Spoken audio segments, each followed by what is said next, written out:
I was a big fan of the original Star Trek TV series and watched it for years. I've seen every one of the episodes at least, 5 or 6 times. Call me a geek if you want to, but I was always You're a geek. I was always sort of taken aback by how really visionary Gene Roddenberry was. I mean, for example, that communicating device that the captain had, Kirk to Enterprise, and he'd open that thing up.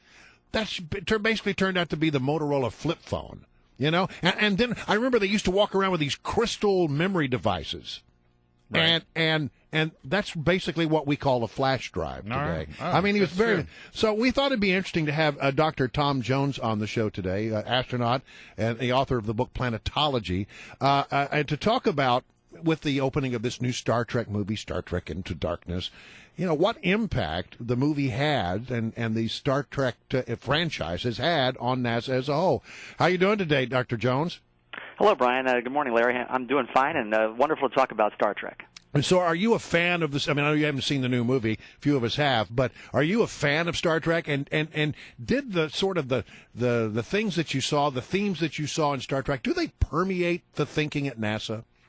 I think that's a great observation. When I was a kid, I watched the original Star Trek series, and I was really a space nut back in the 60s during the height of the space race, wanted to be part of the space program, and I would sprint home from my Boy Scout meetings so I could catch the Friday night episodes every week. And it was just that big a part of my life, and it truly inspired me to become part of this whole culture of space exploration. And when you look at a Star Trek movie now and you look at what's going on in our space program, and how many similarities are there really? I mean, I don't want you to quantify it, but can you give us some examples of what's going on right now in the space station that we've also seen in the past Star Trek films? Well, a lot of the technology, of course, is 3 centuries ahead of where we are today. But as Brian mentioned, so no dilithium crystals are involved right now in the warp engines. So what do you use to power the warp engines right now up on the space shuttle? Yeah, we're still stuck with chemical propulsion. And that's there's too a bad. friend of mine, astronaut Franklin Chang Diaz, who's working on a plasma drive that will use nuclear power to really propel a spaceship at high speeds with great efficiency. So, there are people working on these concepts like warp drive and, computers that you can talk to. We haven't gotten to the artificial intelligence point yet, as shown in Star Trek, but I think the advances that we've seen in computers in the last 40 years, are starting to mimic the interfaces that the crews had up there. So in the case of cell phones and computers, I think we're pretty close.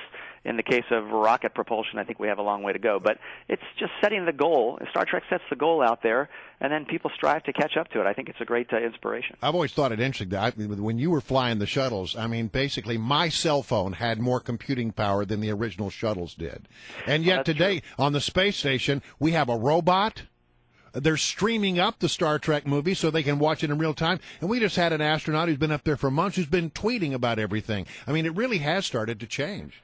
Yeah, Chris Hadfield on the station just came home. He must have been using subspace frequencies to enable to get his tweets down to the ground. When I was on the shuttle on my second flight, we actually had a model of the Starship Enterprise that we brought with us, and it was cool to film the Enterprise floating weightless across the cabin. That's awesome. All right, and so now you talk about this new propulsion proposal with utilizing nuclear energy and everything. I mean, warp speed is something that you see in the Star Trek films. It's a big part of how they're able to tell the science fiction stories. If you can travel at the speed of light, you can go these far distances and everything, and that's what's going to open up potentially. If there is life out there or other civilizations, that will open up that type of exploration. Is that really just science fiction, or is there a possibility that we could get a warp speed type of engine at some point in the not-too-distant future? Well, there are people at NASA looking into the possibility of faster-than-light travel. I know that. We've got an experiment aboard the International Space Station called the Alpha Magnetic Spectrometer that's looking into the nature of dark matter and dark energy. And perhaps with a greater understanding of that bulk of our universe, the part of the universe we can't even see, maybe with greater understanding we'll be able to unlock some new laws of physics that might permit this. We're sort of crippled or constrained by what Einstein taught us a century ago with general relativity, and we can't go faster than light with our current knowledge, but we're always looking for that breakthrough. While we have you here, we just have to ask about this breaking bit of news at NASA. Their Kepler spacecraft is apparently in real trouble, may not be able to recover from the problems they have with it. What can you tell us about that? Well, Kepler's been a groundbreaking satellite. It is in orbit about 40 million miles from Earth in a free fall around the sun, staring at stars that and looking for the dips in light as small planets cross in front of those individual stars. And it's looking for Earth-sized planets around other stars. It's been very successful in its 4-year flight. It's exceeded its mission expectations for 3.5 years, but it's lost 2 of its 4 attitude control wheels, basically a gyroscope that keeps it pointing precisely at these target stars. And with 2 of the 4 gyros down, it can no longer point precisely enough to do this experiment. So Kepler may be losing its ability to detect Earth-sized planets, but it's already been phenomenally successful. It's detected over 132 planets out of 2,700 candidates that it's identified, and I think the data that it's sent back will be useful for years to come. They're working on ways to fix those gyro wheels, but it's not clear whether they can regain them. That would be a shame, a great loss. Dr. Tom Jones is our guest. He's flown 4 missions on the space shuttle, total mission time 53 days. Dr. Jones, real fast, if you were up there on the Enterprise, would you be one of the blue shirts, one of the red shirts, one of the yellow shirts? I'd be in the command staff. You can. So you'd be a red shirt. But you know, if you ever go down, if Kirk sends you down to the planet and you're a red shirt, you got to watch yourself because you ain't coming back, right? It's a good chance you're not coming back.